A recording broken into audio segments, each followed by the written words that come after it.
I am a first-year master's student in the International Development Program here at SAIS, and I'm the coordinator for the Development Roundtable Lecture Series for the coming academic year. I'd like to extend a warm welcome to the SAIS community and to those of you joining us for the first time. SAIS also welcomes representatives from the State Department and from various embassies who are in attendance today. I'd also like to extend a special welcome to those joining us via webcast from around the world and from our Bologna campus. A brief background on the series. For more than a dozen years, the Development Roundtable Series has hosted influential speakers from the policy, academic, business, and nonprofit sectors. The series provides a forum for discussion of major issues facing the world development community. This bi-weekly event gives speakers the opportunity to address the challenges of global development and to suggest new initiatives to improve the field. We're very excited to have Assistant Secretary Brimmer as the first speaker of the fall series. To introduce Dr. Brimmer, please give a warm welcome to the Dean of SAIS, Dr. Jessica Einhorn.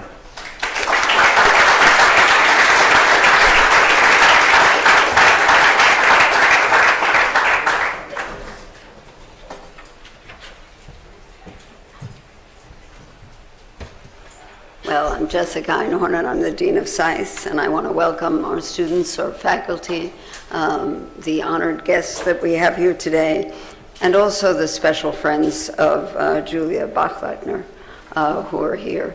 Of course, we didn't plan this knowing what would happen, but on the other hand, given that Julia was so interested in international organizations and had interned indeed at the UN, as well as the EU, those of you who are here, I think, are honoring that memory.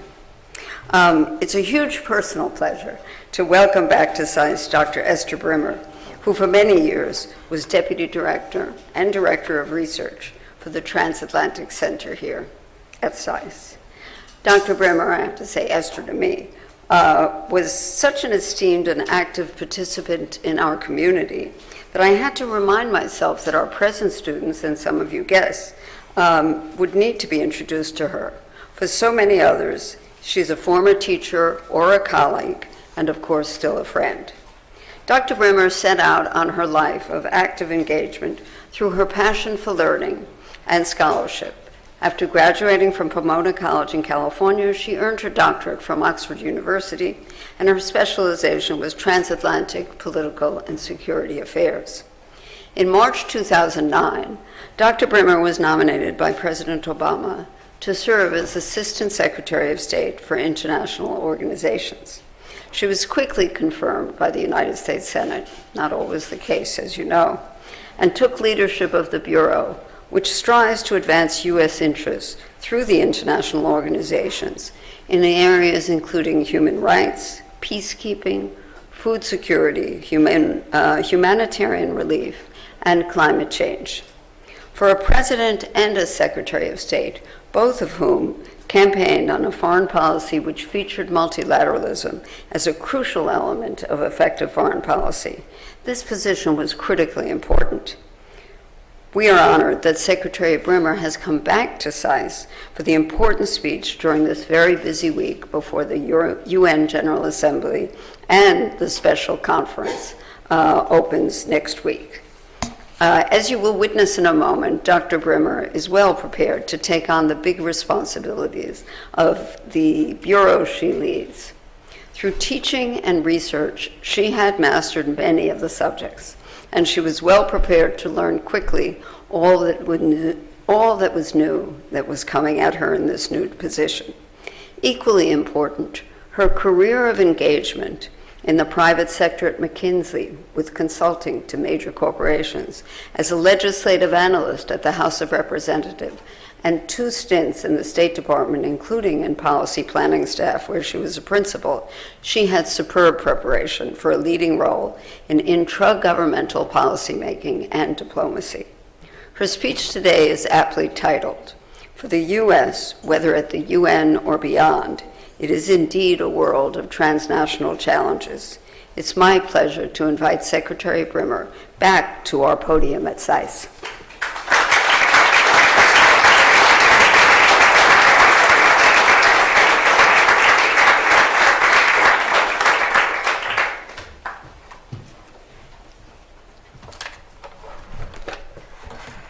Oh, it's great to be back. Thank you, Dean Einhorn, for that very warm introduction. It really is great to be back here at Johns Hopkins SAIS with so many friends, so many former colleagues. It's good to see you here, and it's good to see the institution.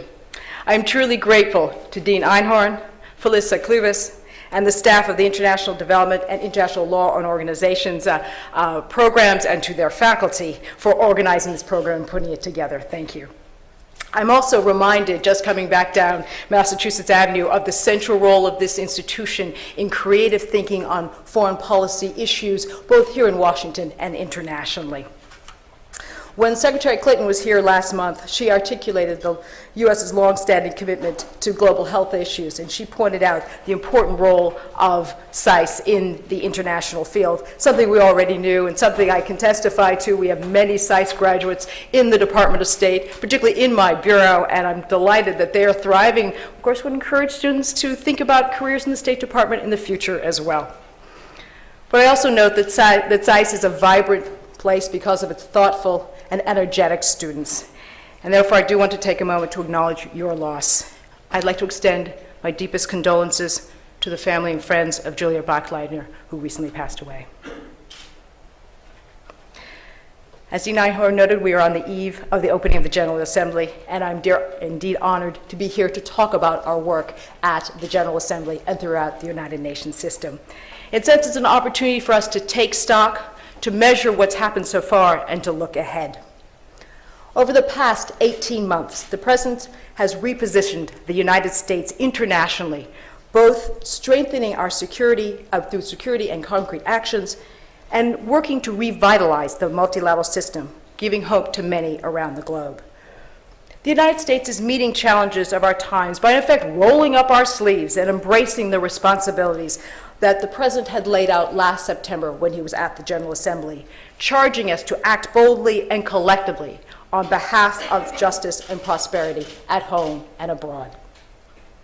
We are at the table in many different organizations and going to more meetings than we've ever done before, because we think we need to do that to be part of the system.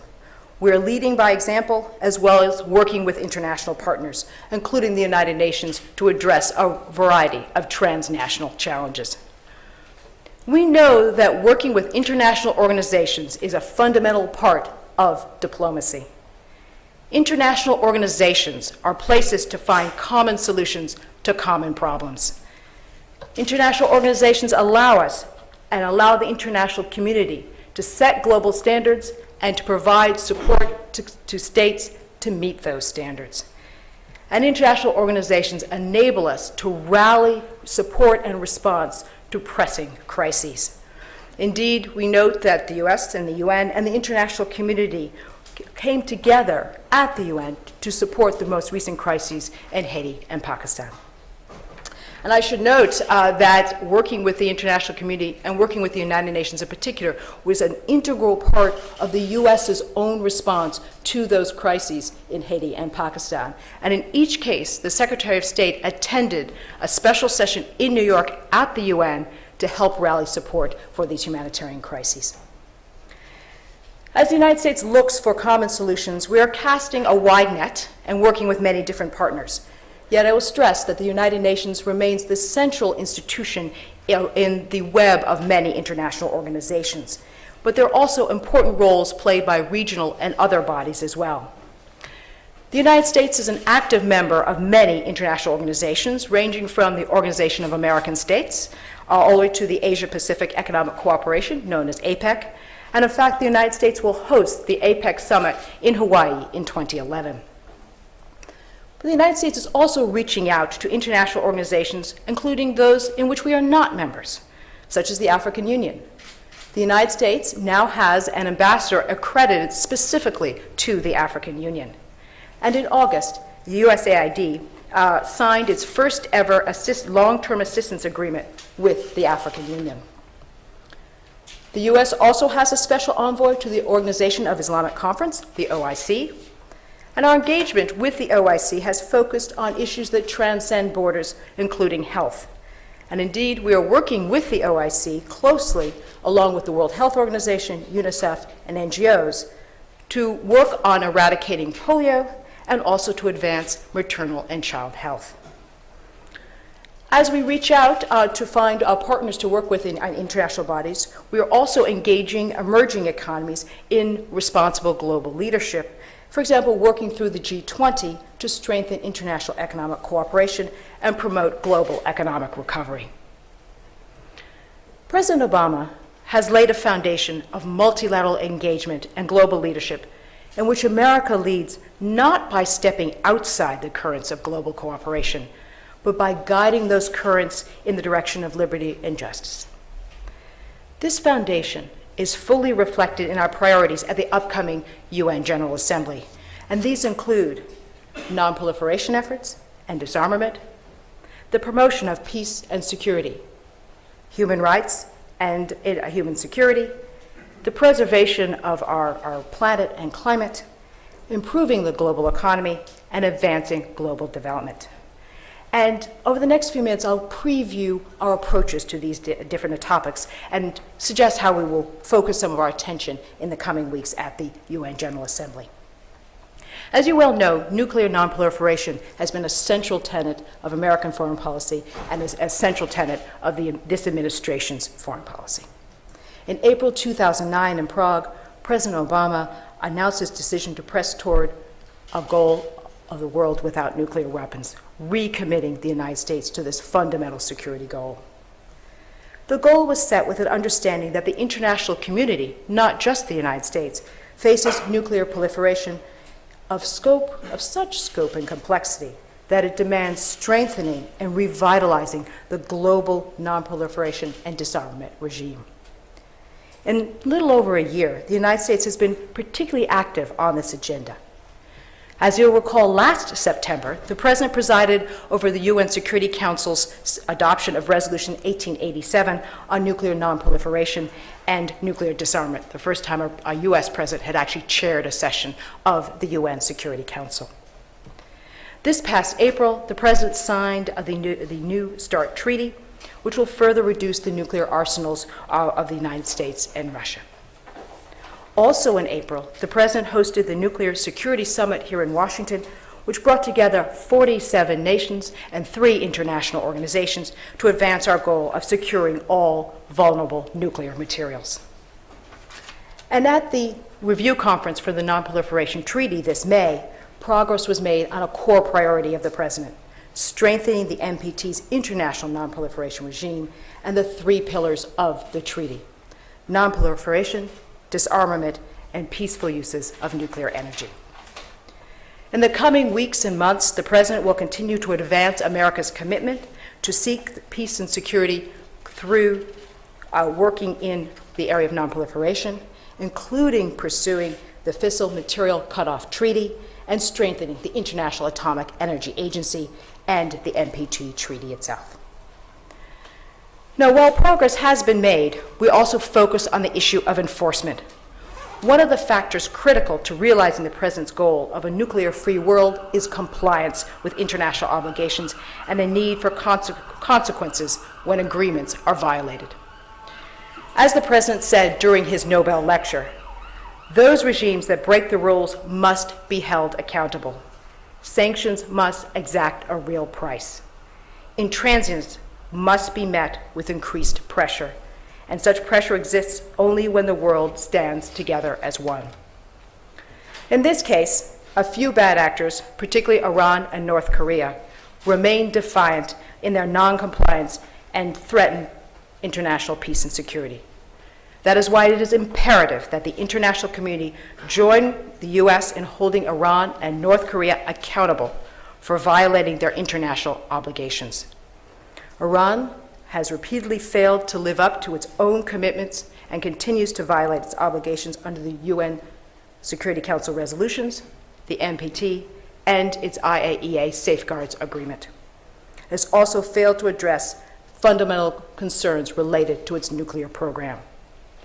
Therefore, in June, the Security Council responded by adopting Resolution 1929, which strengthens sanctions on Iran. Following its adoption, we have witnessed enhanced measures to hold Iran accountable, including robust European Union sanctions and follow-up actions by Canada, Australia, Japan, and South Korea. While the door is still open to engagement and diplomacy, we continue to increase pressure on Iran's leaders to fulfill their obligations and cease their irresponsible behavior.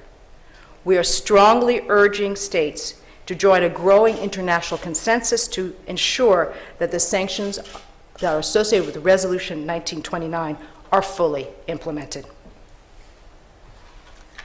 Another important pillar of American foreign policy and our work at the United Nations is human rights. The United States is proud of its record on human rights and the role our country has played in advancing human rights and fundamental freedoms around the world. Our fundamental long-term commitment to universal human rights is clear. We support strengthening the UN's response to human rights concerns and weaving human rights protections into the work across the entire United Nations system. But when it comes to human rights, the United States also believes in leading by example. On August 20th, we submitted a report on the United States' own human rights record in accordance with the UN Human Rights Council's Universal Periodic Review process. The report reiterates our unwavering commitment to human rights at home and abroad. And we think that the UPR process is an important aspect of the UN human rights system, and that's important for all states to participate. At the one-year anniversary of our joining the Human Rights Council, we take note of our progress toward our overarching goal, a more active and credible Human Rights Council, working to protect and defend universal rights. Through the Council, we have expressed our commitment to promoting human rights globally and to improving the human rights mechanisms of the United Nations. And we're committed to working with the Human Rights Council on a broad cross-section of issues and with many states to strengthen and reform the Council to enable it to live up to the vision that was there when it was crafted and created. Today, we have a better appreciation of which parts of the Human Rights Council work well and where continued work needs to be done. On the positive side, during its June session, the Human Rights Council passed the US-initiated resolution on the crisis in Kyrgyzstan. We worked with 56 nations to ensure a strong statement on Iran's human rights record, and we also co-sponsored with the Afghan government a resolution on spotlighting attacks on school children in Afghanistan and deepened the Council's work in Somalia. In the upcoming September session, which is also opening this week, and in fact is already opened in Geneva, we will work to renew the mandate of the independent expert on the situation on human rights in Sudan. We'll work to establish a special procedures mechanism on discrimination against women. And we will support the creation of a mandate for a special rapporteur on freedom of assembly and association.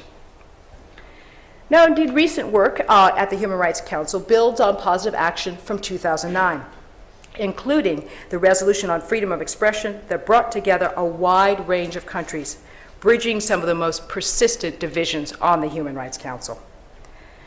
However, these positive steps do not mean that the Council's shortcomings have been remedied.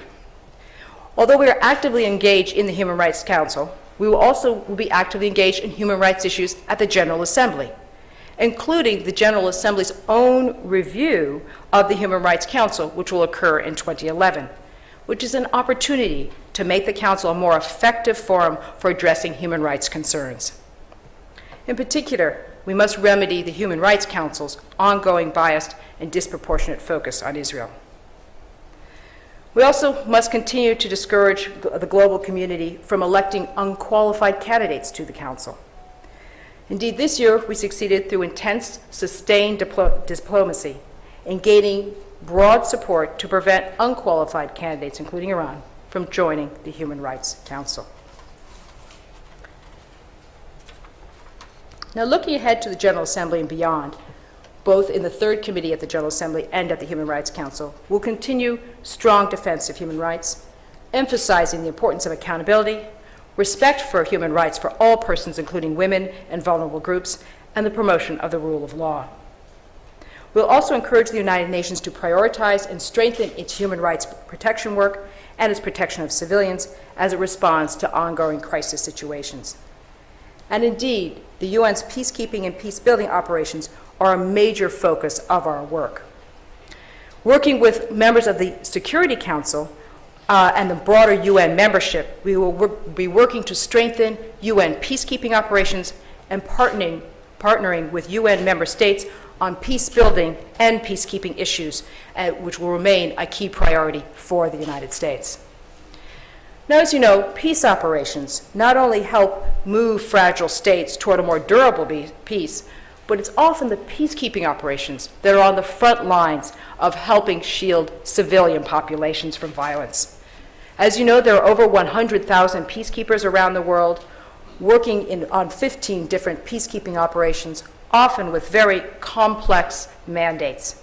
Indeed, peacekeeping is overstretched, and it is important to try to provide adequate equipment and logistical support, including military helicopters, as they try to meet their mandates. A top priority for the United States is to focus greater international attention on matching peacekeeping missions with capacity, better guidance, stronger support for the mechanisms of peacekeeping, especially helping them achieve their mandates on protection of civilians in their areas of operation. It is an important aim for all of our peacekeeping operations, whether in Sudan, Haiti, or the Democratic Republic of Congo. But this administration is also focusing on peace building. Effective peace building ensures that the burden of response is shared, helps accelerate the accomplishment of peacekeeping missions goals, and through sustainable institution building, reduces the need for future peacekeeping operations. To that end, the United States believes that the UN's Peacebuilding Commission has a vital role to play in supporting countries, for example, Sierra Leone and Liberia, as they move from post-conflict recovery towards long-term security and development. Peacekeeping and peacebuilding are among the many important areas of our multilateral engagement where we're enhancing the role of women, and we think that will have a major impact. And indeed, a particular focus has been the role of women in peace and security issues. Secretary Clinton has often said women's rights and women's issues cannot be an afterthought in our foreign policy. They must factor centrally to how we look at the world. Women's rights are human rights. If you think about it, what happens to women and girls truly has an impact on security and security of the United States and the international community. We know this because we see that the suffering and denial of rights of women is often goes hand in hand with the instability of nations. As we lead our work in the UN General Assembly over the past year, we were particularly active in the creation of the new agency known as UN Women, the new UN entity which aims to promote gender equality and expand education and economic and political opportunities for women and girls globally. And I'd like to take a moment and express our strong support for the Secretary General's decision and announcement yesterday that he will appoint Michelle Bachelet, the former president of Chile, as the new Undersecretary General to head UN Women. I joined Secretary Clinton in the administration in congratulating President Bachelet and the Secretary General. She is an extraordinary choice for this post, and we look forward to working with her.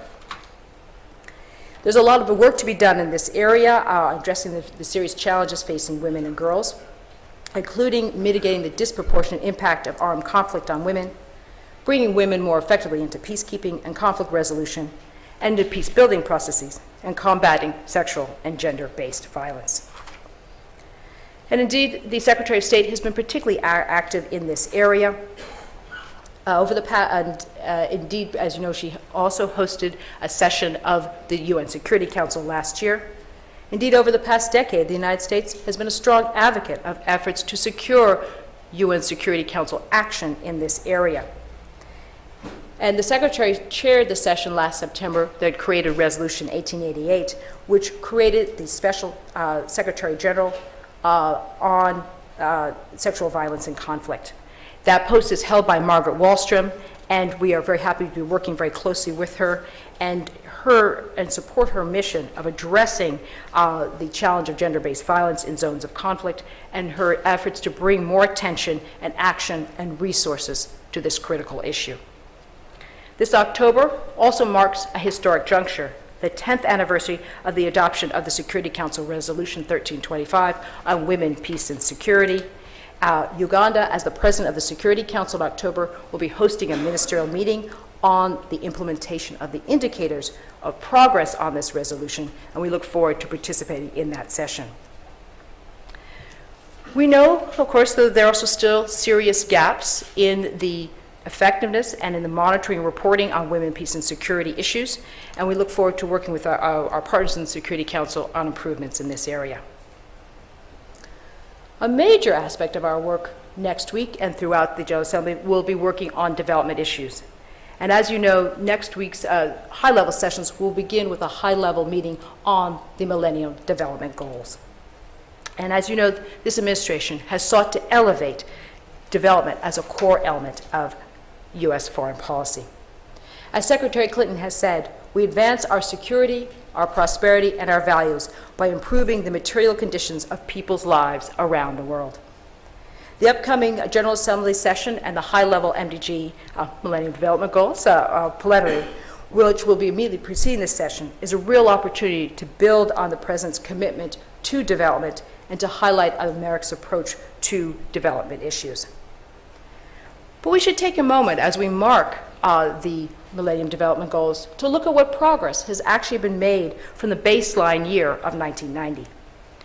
Since then, the number of people living on $1.25 a day has declined by 400 million people. That's 400 million people pulled out of the lowest levels of poverty. In 2007, there were 40 million more children in school in the developing world than just 5 years earlier. Over the period of the MDGs, over 1.6 billion people have better access to clean water, clean drinking water. And nearly 2/3 of developing countries have met their goal of eliminating gender disparity in primary education.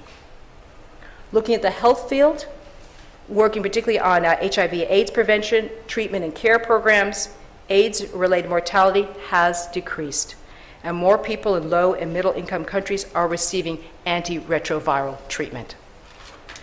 And the world is on track to achieving its MDG target of halving tuberculosis prevalence and mortality. But even with these accomplishments in 2010, it's a good time to note that much work still remains to be done.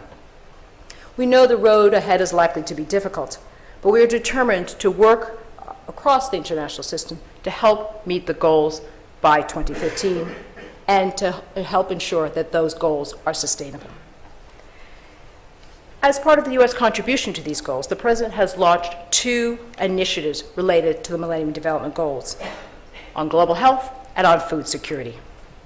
Now, as you probably read in your newspapers this morning, the joint UN Food and Agriculture Organization and World Food Program report entitled The State of Food Insecurity in the World highlights, happily, a sizable drop in the number of undernourished people in 2010 compared with 2009. Yet despite this important development, we do note that still far too many people live in hunger and poverty, and still nearly 1 billion people worldwide remain chronically food insecure. Reaching millions of people across the world, the U.S. is leading a new effort to strengthen food security through the Feed the Future initiative, which renews our commitment to invest in the global root causes of chronic hunger and poverty in developing countries. The United States will commit an unprecedented amount of funding, a minimum of $3.5 billion over the next 3 years, to help select countries make progress on hunger related to the Millennium Development Goals. We'll also be addressing the MDGs by targeting a variety of other health challenges, including looking at child health and child mortality issues, maternal health, trying to address further work on HIV/AIDS, addressing malaria issues, and other diseases. These will be some of the topics addressed in the administration's Global Health Initiative, which is a 6-year program which funded at the level of $63 billion over that 6 years to help partner countries improve measurable health outcomes and strengthen health systems using well-tested and well-proven methods. We think the Global Health Initiative exemplifies the broad and deep U.S. commitment to intensified cooperation and partnership with countries. And these are country-led programs that help achieve real improvement in women and children's health.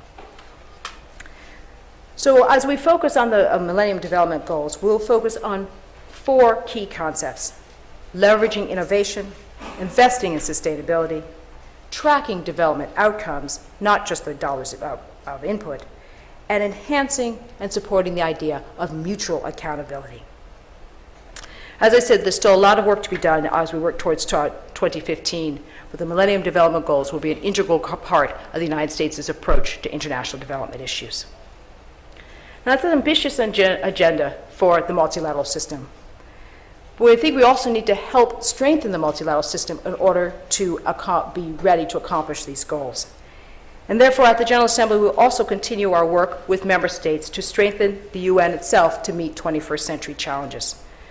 We think the UN needs to be well organized and accountable and to operate transparently and effectively. As the largest single contributor to the UN system, we're particularly interested in ensuring that taxpayer funds are effectively and efficiently used. And indeed, all member states have a stake in the UN functioning well. We'd want it to be better equipped to advance peace and security, promote human rights and democracy, fight the spread of pandemic disease, and reduce global hunger. In fact, the UN itself has made important strides in this area. The One UN initiative is an example of how we can strengthen and coordinate UN agencies, funds, and programs to improve effectiveness of development activities in the field. But we also think significant work remains to be done in helping the institution become more efficient and effective. And the U.S. will continue to press for further progress on important initiatives and reforms in this area. And we will note the need to continue to contain budget growth and help ensure that even in this times of fiscal austerity, that we are able to provide adequate funding for key programs. And indeed, even in my own bureau, we are working particularly hard to support reform because we want the institutions to work well. And indeed, we're particularly interested in enhancing our ability to evaluate and assess the effectiveness in the UN, and I've actually added an effectiveness advisor to my staff. But at the end of the day, reform is really about making sure the multilateral tools are able to function well. And we want to be sure that on our own team, that we also train and equip our own diplomats to function well in the multilateral environment. And we think it's important that we work on making sure that training is available. We're also active in the Quadrennial Diplomacy and Development Review that Secretary Clinton talked about with you last week, which we think will also help better equip, fund, and organize ourselves to do the work of advancing multilateral diplomacy and development. But I think I'd like to end on an optimistic note. We work closely with 192 member states within the UN system. Now, not everyone actually supports having major progress in the UN system. We know there are those who at times prefer to sow conflict and violence rather than peace and security, or hatred and bigotry instead of tolerance and respect. But we are confident that when the hand is extended, that those will also extend their hands to work in a spirit of cooperation. And despite daunting challenges, the United States embraces multilateral engagement at the United Nations and elsewhere, not for the sake of engagement alone, but because it benefits our security, prosperity, and freedom. At the UN General Assembly session next week, we will continue to work hard to overcome new and existing obstacles, to seek to bridge age-old divisions that persist in dividing the world rather than uniting to act to deal with our challenges with a sense of shared purpose and destiny. We will do this by strengthening the international system, working from inside international institutions rather than from outside. Hopefully leading by example, confident in our mission, the U.S. hopes to write a new chapter in international cooperation. We call on all nations, we're calling what President Obama said last September, to join us to build the future that our people so richly deserve. It's an exciting time to be working on these issues. I feel very thankful to be doing so, and I look forward to answering your questions in our discussion to come. Thank you very much.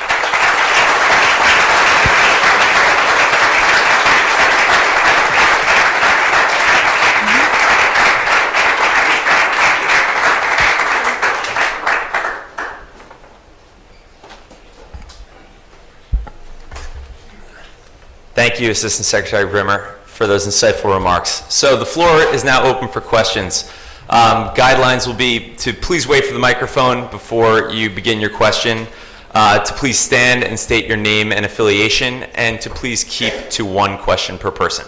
For our first question, I'm going to call on the Acting Director of the International Development Program, Professor Cinnamon Dornsife. Thank you so much. I am, as Jason mentioned, Cinnamon Dornsife, the Acting Director of International Development here at SAIS.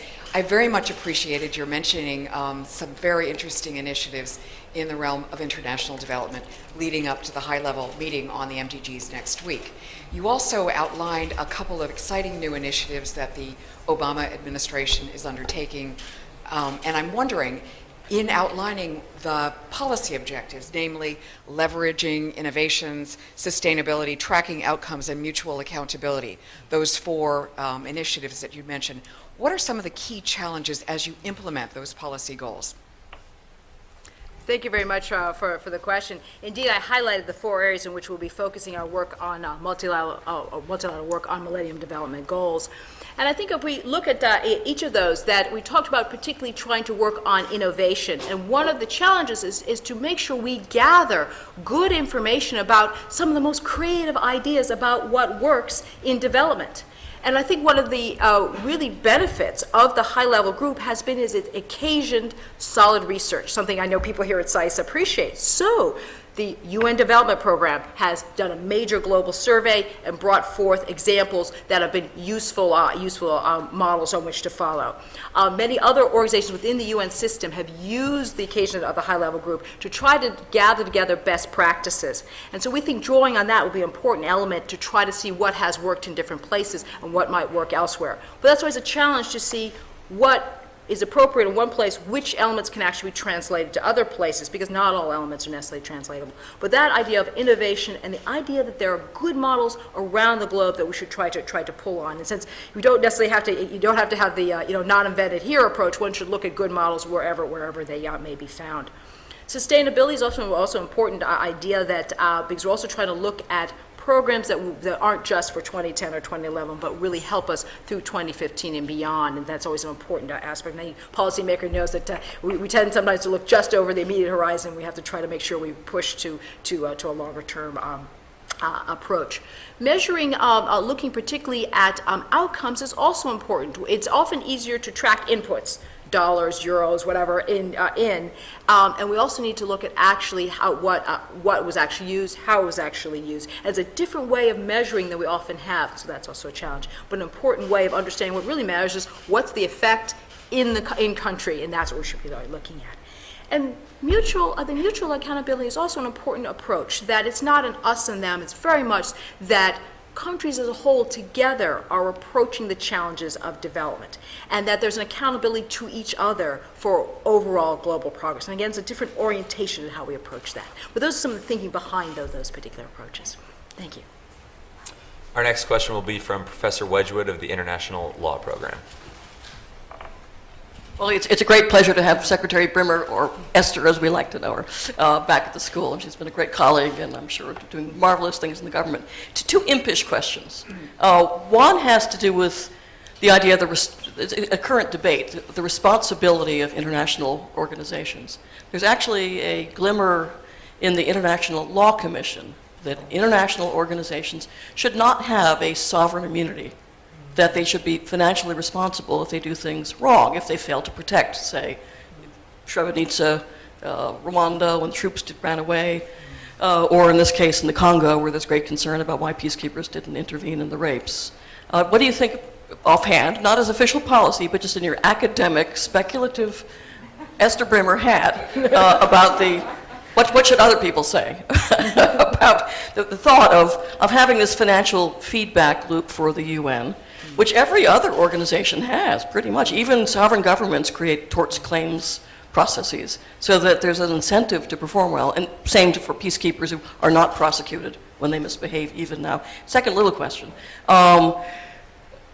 With the commitment to the Millennium Development Goals, and I remember our old colleague Phil Merrill telling me how big the American economy was, $11.7 trillion, and I said, Jesus, Phil, that's 0.7% times that's a lot of money, $80 billion a year, more than the bank spends on loans. clearly, so long as there are major tax havens, all the little obscure entrepôts and you name it, Cayman, Liechtenstein, Switzerland, Bahamas, all over the world, hiding accounts, the chance that a significant amount of our development monies are going to go round trip is a real problem. And I wondered what you see as your remit in trying to finally get some kind of transparency in international banking so that numbered accounts are not the destination of our aid monies. Thanks. Thank you, Professor Fraser, for both questions. I, of course, will be careful to debate with a leading international law professor on the merits and demerits of sovereign immunity. But I will say that the idea that that overall there is responsibility for actions is something that we have stressed. I'll just take the peacekeepers in particular. That one of the areas the United States has been particularly active in has been in making sure that peacekeepers act responsibly when they are sent to countries that are deployed. So both in the training we provide, including the U.S.'s bilateral training to countries that then send peacekeepers, we emphasize protection of civilians, we emphasize what is correct and incorrect behavior to troops, and we think we need to reinforce that. We also continue to press the UN itself about how it holds accountable those peacekeepers in particular.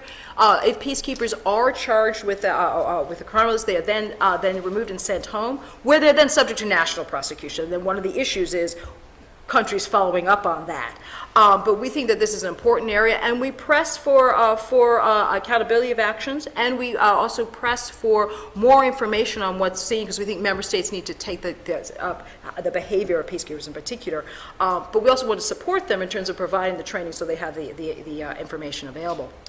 And then to take up the point about grappling with corruption issues overall, I mean, overall the U.S. has been very active on promoting transparency issues. And I have to give more credit to my colleagues over the Department of Treasury who really work more on these issues. But overall, we're strongly supportive of trying to provide greater transparency and accountability and fighting corruption. And just on the multilateral side of things, we've been very active in a UN agency you may or may not know, which is the United Nations, or ODC, United Nations Office of Drugs and Crime, which is based in Vienna. And our ambassador to UN Vienna is accredited to this organization as well. And we work very much on anti-corruption issues. And indeed, the new convention on corruption is an important multilateral tool to try to address corruption issues, because indeed it has such a corrosive effect on development, and part of both supporting development is also making sure that we're trying to track those efforts that then divert funds away from the primary goal of development assistance. Thank you. Any questions from the audience? In the back. Hi, I'm Ann Richard from the International Rescue Committee, and thanks to Esther, I'm an affiliate with the Center for Transatlantic Relations. Esther, people in my community are pretty excited about the appointment of Michelle Bachelet as the head of UN Women. So now that you've had 12 hours to celebrate that, what's your next move on this UN Women's organization? What are the key things she should have on her to-do list right out of the gate? What are the ingredients that this entity will need to have in order for it to end up functioning well, efficiently, and having a positive impact? You know, we see how UN organizations run the gamut, from ones that are well respected to others that are plagued with problems. So how will this organization be positioned to really succeed? Thank you. As you noted, we indeed, I think many in the international community are very excited about the prospect of having President Bachelet head UN Women. And I think that one of the reasons that it's exciting to have someone with such political leadership and political experience is precisely because she has the challenge of shaping a new organization. Just to give more background to those who may not have followed this, the UN Women brings together 4 separate organizations within the UN family into one organization headed by an undersecretary. So anytime you create a new organization, that you want to be able to help shape it, and that's a particular challenge, and political skills are particularly good for that. We think it's important that she both have adequate resources, and in order to accomplish her mission, that she's able to pick a talented staff, because she'll need the people who will be able to support her work in particular. We see her both, one of the reasons to support the creation of UN Women was to bring a concentration on issues dealing with women and gender issues across the UN system. So we think it's important that she reach out to all aspects of the UN system to look at, in a sense, bringing into areas that are not necessarily labeled gender issues, the role of women. I talked in my remarks about the role of women as peacekeepers, but we think this is important across many aspects of UN work, whether development and elsewhere. At the top of her list, it would be helpful if very early on she also looked at the approaches of many member states to supporting the policies we've already said we support through the UN system. We think also her prominence will also help bring attention to the issue overall. Having 4 separate agencies, often while they were individually doing good work, meant that often the energy was dissipated, and that what we think bringing a focus of attention would be particularly important. So we'd hope that she'd also be able to travel, again, going back to having adequate resources to do that, and that she'd be able to highlight issues across the UN system. Gary.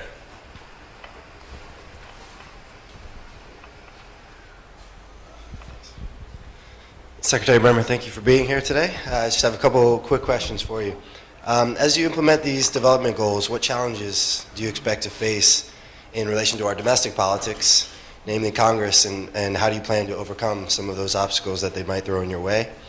And also, how might the U.S. and UN do a better job balancing the civilian and military phases of development? Thank you. Thank you for that question.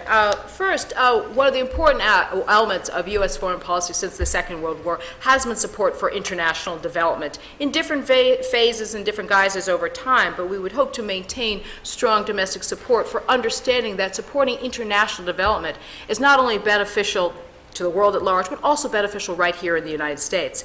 And that having first countries that are becoming wealthier, more prosperous, respecting human rights means you also have more countries that are contributing to the international economic system, who will also become future customers, future partners and supporters. And we look at many countries that were able to move from being poor countries to wealthier countries over time that have become strong economic partners for the United States and others. That's an important element. It's also beneficial to the United States to have greater respect for the rule of law in other countries as well. That can often complement and part of creating the institutions that provide sustained development. If we look at some of the aspects, I think what's particularly interesting is working on doing development smarter.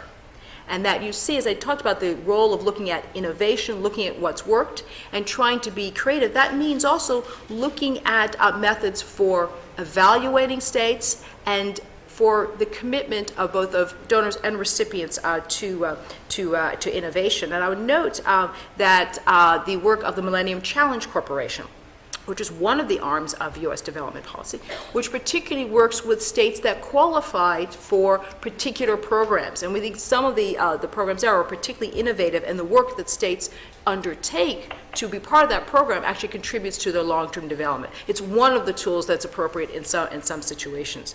So I think having this more sort of nuanced approach is also helpful. Different countries working with different institutions is helpful. But we also think that it's important to have real ownership by countries so that they're able to have long-term sustained programs. We think that that's important from both from the U.S. point of view as donors, but we think that's important for the states as well, which is why programs like Feed the Future are really country-driven, so they'll have the long-term commitment to sustain the programs over time.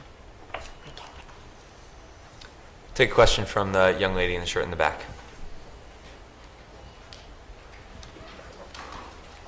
My name is Anna Nagrakovic. I work at the Center for International Private Enterprise. Thank you very much for your presentation today. Today we're celebrating the UN International Day of Democracy. You talk a lot about development, about human rights. I would appreciate your comment on how the support of democracy around the world fits into that agenda. Thank you. Thank you. Indeed, it is an important day, an important year. We note that this is actually the 10th anniversary also of the Community of Democracies. And as you'll know, that Secretary Clinton went back to Krakow and gave a major speech on the importance of democracy to international affairs and it's both its central role internationally and to the United States as well. I think it was particularly poignant. Many of you may know that 10 years ago, Secretary Albright supported and advanced the original Community of Democracies in 2000. I had the opportunity to work on that issue at a previous time at the State Department, but it's part of the long-term commitment to helping support democracy, which has to be homegrown, and really home-led to also be sustainable. But we think it's an important part to the extent that we're able to support domestic efforts for democracy. That's something the United States continues to do, and it remains a major aspect of our approach on foreign policy. Thank you. In the suit and tie on the left.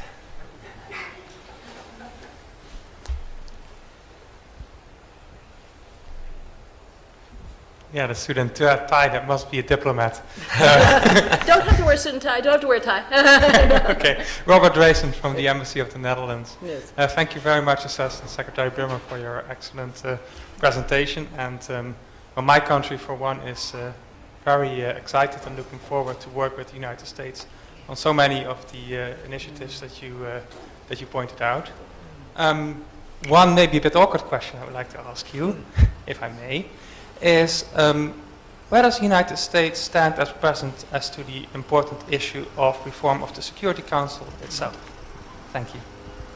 Absolutely. First, we thank you, Rita. We very much appreciate the opportunity to work with the Netherlands, both here in Capitol and in several of our different posts, UN posts around the world. Just to take up what everyone's favorite topic, because first off, I should say that this administration, both the President and the Secretary, have been quite clear that the United States strongly supports the Security Council and think that is a legitimate body now and absolutely central to international peace and security. But we also think that it needs to evolve to be relevant for the challenges of the 21st century. And the President said this more than once.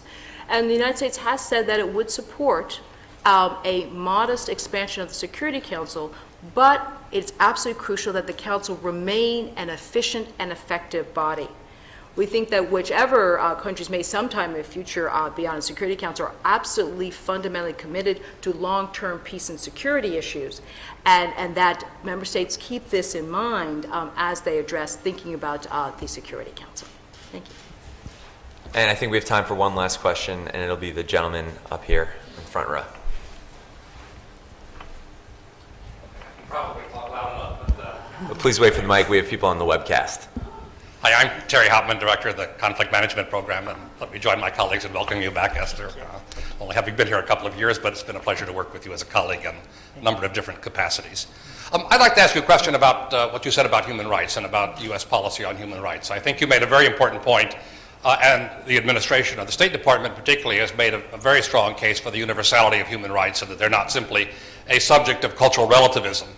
But at least when I travel around the world, and I think we hear from a lot of international commentators, some concern that particularly other departments of the U.S. government, including the Department of Justice, often have made recently, particularly on issues such as immigration and dealing with terrorism and so forth, a very, very strict distinction between the rights accorded U.S. citizens and the rights accorded non-citizens. Many people at least suggest that that reflects a kind of self-serving U.S. double standard and a wee bit of hypocrisy, at least, that we claim human rights are universal, and on the other hand, we deprive human rights, basic rights, to people who are non-citizens that we otherwise provide for citizens. And I think this undermines, at least from what I find, some of the credibility, at least, of what the State Department is trying, I think, very effectively to do. But my question then basically is, what can we do to kind of coordinate within the U.S. government as well to have a kind of consistent position on human rights and in order to improve the credibility of our human rights stand globally? Thank you. Thank you. First, it's good to see you. And I would say that, first off, on the importance of human rights is something that the President has made clear, and that every part of the U.S. government clearly understands the priority the President places on human rights and the respect for universal human rights. And I'll note most recently that on our work on the Universal Periodic Review, which I touched on briefly in my remarks, this is the document where the U.S. talks about its own human rights record as part of the global effort to review human rights. All member states participate and are subject to the Universal Periodic Review. But that document very much was a conversation across the United States and across the U.S. government. So I'd say it was important very much that the State Department, Department of Justice, Department of Treasury, Department of Defense, a variety of different parts of the U.S. government, obviously along with the National Security Council, were part of the conversation about human rights issues. But even beyond that, there was actually a national conversation. There were meetings across 11 locations across the United States, talking at state and local levels, at Indian reservations, at state capitals, a variety of different places, about the need to, the importance of universal human rights and evaluating how well we are respecting both our own United States Constitution, but the Universal Declaration of Human Rights. So we very much think that this is a broad-based conversation, something we have across the country, but that we have across the government as well. And the document we submitted very much represented a U.S. government view of the importance of universality of human rights. Thank you. We do have time for a few more questions, so if anyone would like to ask. I talk fast, so you get On the aisle. Hello, it's wonderful to see you again. I'm Patty Marcus, and I'm an international lawyer. I recently came back from Iraq as a consultant for USAID conducting a gender assessment. I was looking at USAID programs, state programs, other country donors, and UN programs, and what's being done to integrate women and to really focus on women's issues.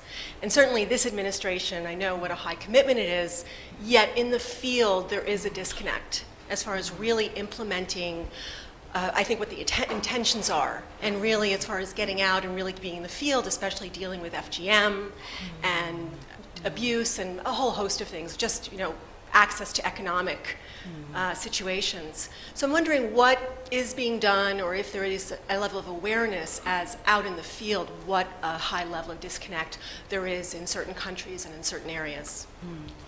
Thank you for your question. Indeed, it is important, as I said earlier, to look at what's actually happening in different countries. And indeed, there's a lot more work to be done. I would fully say there's definitely very high level attention to this issue, very not only high level attention but deep attention to this issue. Trying to look at both in individual programs how well we're doing, and look at what we say when we work with particular agencies or organizations. And we need to do more. I would fully agree with that. And we need to look at more practically how do we actually integrate issues related to women. So I agree. There's more work to be done, but there's a lot of attention and interest in doing so. How about here in the second row?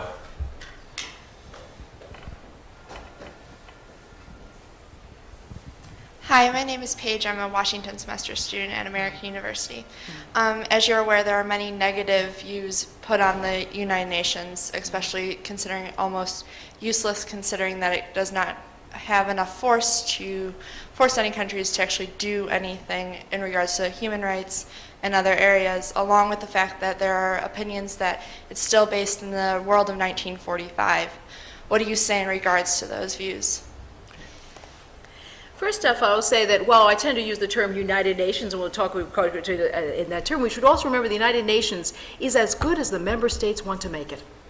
And that is the responsibility of member states to try to be serious in their support of the institutions in which they work. Therefore, in my comments, I particularly talked about the United States' role, that we were trying both to work effectively with the body, but also try to help the UN itself be more effective. We think that part of being serious is actually saying to make sure it has adequate funding, but also that the funding is used well. That other member states also respect the United Nations and respect the both programs that we've agreed together as member states to support. I talked about the role of need for accountability. Again, that's part of helping the institution be effective, but you have to want to be effective. I alluded at the end that not necessarily everybody wants the institutions to work well.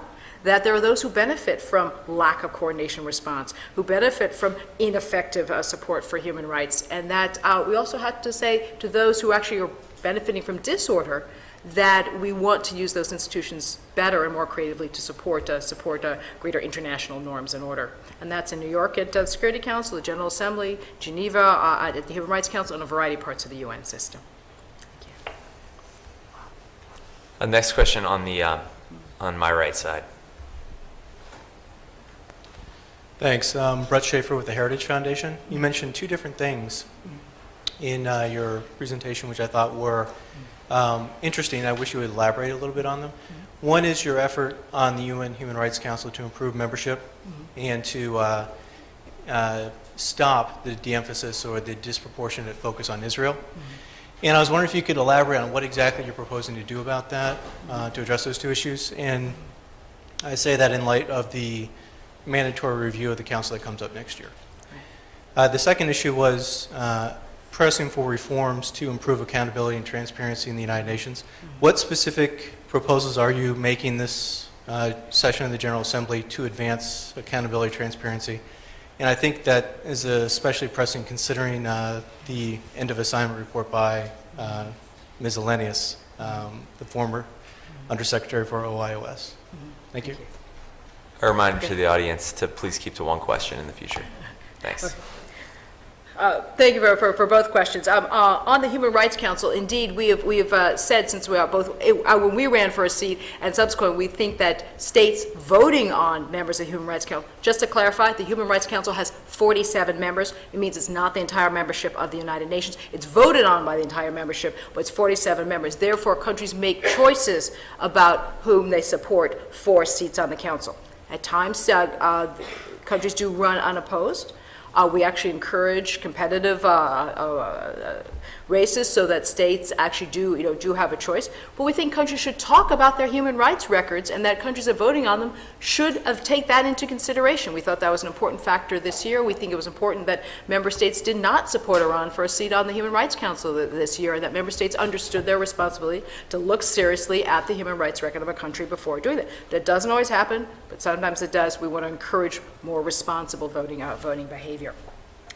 Then particularly in terms of accountability and transparency, this is one of the issues I've been working on from day one in my job. Many of you know I've been working on this issue for a long time, so some things look very familiar. I was at State back in 1994 when we supported the creation of the Office of Internal Oversight issues, because we thought it was important to have a strong, independent voice inside the UN working on these issues, and we still do. And we very strongly support that office and the independence of that office. We're particularly interested in continued work on the signing of ethics pledges by UN officials. We think it's important, just as people in national governments, including the United States, take pledges of how they will behave. We think this is important as well. We continue to want to have the equivalent of OIOS, or the equivalent for different agencies, on strengthening internal oversight mechanisms. It varies a little bit by agency, but we think it's important to have that type of independent voice in each of the aspects within the larger UN. It's something we'll continue to press on. And as I mentioned briefly in my remarks, we're particularly interested in evaluation as well. I say I'm strengthening my own team looking at how we evaluate international organizations, and we think this is an important area as well. So I say, again, we're not only looking at both the dollars in, but then where they actually go, and this evaluation is an important aspect where we go work with specific agencies on that area as well. So those are some of the aspects we're looking at in transparency and accountability. Thank you. We'll take one from the young lady in the center. Thank you very much for your presentation. I'm a student from Washington's Master Program, and I have a question on that you mentioned you have done a lot of work for the human rights, and the U.S. government will do an evaluation among several countries' human rights situation every year and give a report on that. But some countries' government will think that it's a kind of interference of their internal affairs. So can you tell us something about this and how to balance how to do the human rights work well, and as well as keep a good relationship with those governments? Thank you. We think that human rights are a fundamental aspect of international affairs. Just about every state has signed the Universal Declaration of Human Rights, and we think it's important we meet the commitments to which we have agreed in that document. It's a fundamental tenet, and member states of the United Nations have said that they support that, and we think that's the basis for these conversations. I will note that there are at least 2 reports I commented on in my remarks that you referred to the U.S.'s own reports. Indeed, the State Department does compile the annual country human rights reports. And then I talked particularly about the Universal Periodic Review, to which all member states of the United Nations are subject, and that we also think it's important to participate in that, because that's for every member of the United Nations system, reiterates that the responsibility of all member states to participate, and that's why we participate as well, because we think as a member state that takes human rights seriously, that we want to show that participating in the Universal Periodic Review is absolutely crucial, and that means that it's both reporting on your own process, and indeed that's one of the benefits of the UPR, is the occasioning the domestic debate about human rights, and that's been one of the best benefits for many states that have participated in the process. There's also an opportunity to comment, and indeed the United States has been an active commentator on human rights in the UPR process. So we think both are important, both the national mechanisms, for example, our own country human rights report, as well as the international mechanisms, because both support the commitments to the Universal Declaration of Human Rights. This will be the final question, and let's take it from a SAIS student, please. How about Brooke?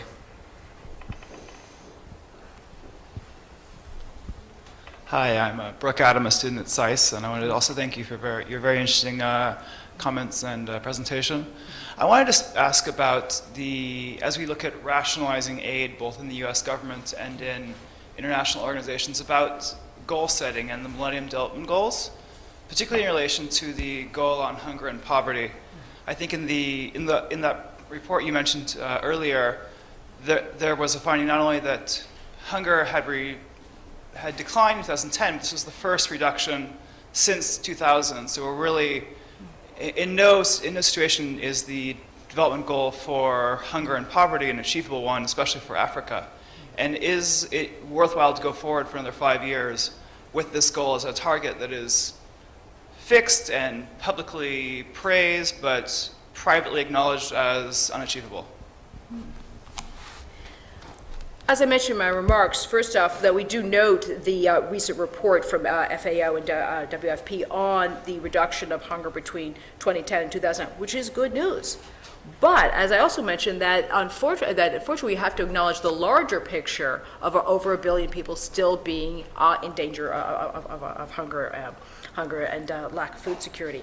And therefore, we think it's important to look at sustained programs that help address the specific needs of specific countries. And if you look particularly at the US program on Feed the Future, what it really tries to do is focus on country-led programs. In other words, drawing on what countries themselves feel is particularly relevant for their efforts to support local farmers. It also particularly tries to look at the needs of small farmers.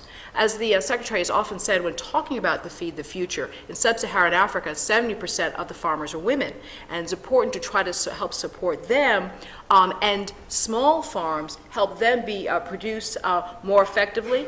But it also tries to look at how you make sure not only that they produce more food on their farms for their families, but that you also, for example, build the road to the farm so they can get their produce to market, which also helps them economically as well, and also helps build the infrastructure in the country to support getting food to the population in a sustained way. So we're trying to think about it both in ways that are directly relevant to farmers in the field, but also in ways that will help build the structure for both development and long-term sustained food sustainability. And so that's really part of the thinking in addressing hunger issues in particular.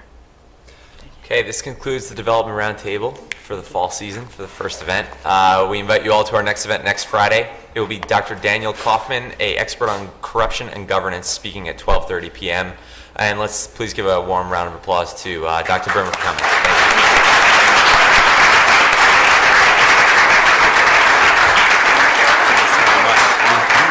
So many questions. I thought you were going to ask me to cut them off. So good.